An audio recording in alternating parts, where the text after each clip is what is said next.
ప్రపంచంలో ప్రతి సంవత్సరం 5 ట్రిలియన్ ప్లాస్టిక్ బ్యాగులు వాడుతున్నారు. అంటే సెకనుకు 1,60,000 బ్యాగులు అన్నమాట. అందులోనూ ఒక బ్యాగ్ సగటున 25 నిమిషాల కంటే ఎక్కువసేపు వాడకుండానే పడేస్తున్నాం. అది కుళ్ళిపోయిన మట్టిలో కలిసిపోయేందుకు 100 నుంచి 500 సంవత్సరాలు పడుతుంది. దాని పర్యవసానమే పెరుగుతున్న ఉష్ణోగ్రతలు, ముంచెత్తుతున్న వరదలు.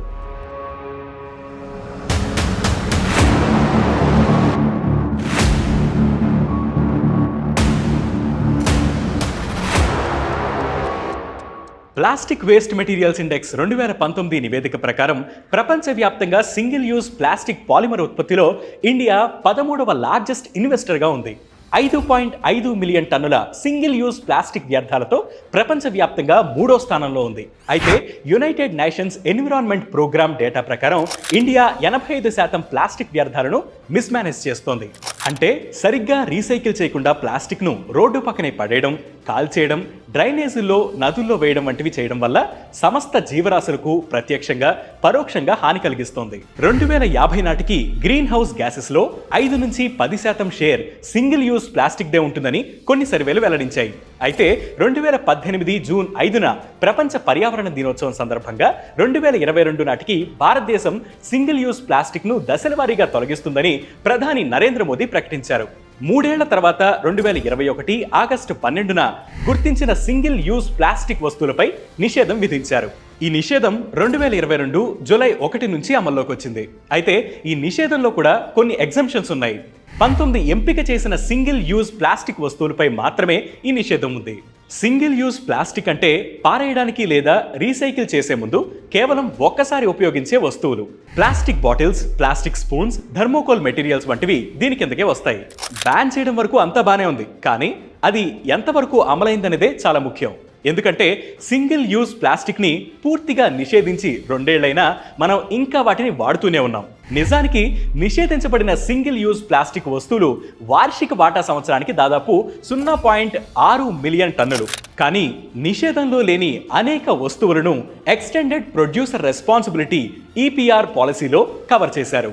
నిషేధంలో లేని సింగిల్ యూజ్ ప్లాస్టిక్ వస్తువులను సేకరించి వాటిని రీసైకిల్ చేయడం ఈ పాలసీ లక్ష్యం. కానీ ఆ జాబితాలో ఉన్న వస్తువులు చాలా వరకు రీసైకిల్ చేయలేనివే అన్నవి విషయం మర్చిపోయారు. అయితే బ్యాన్ చేసిన వస్తువులపైన పూర్తిగా నిషేధించారా అంటే లేదనే చెప్పాలి. దానికి ప్రధాన కారణం సరైన ప్రత్యామ్నాయాలు లేకపోవడమే. ఫర్ ఎగ్జాంపుల్, ప్లాస్టిక్ కవర్కి బదులుగా ప్లాస్టిక్ బ్యాగ్ను ఉపయోగించుకోవచ్చు, కానీ దాని ధర ఎక్కువ, విస్తృతంగా అందుబాటులో ఉండదు.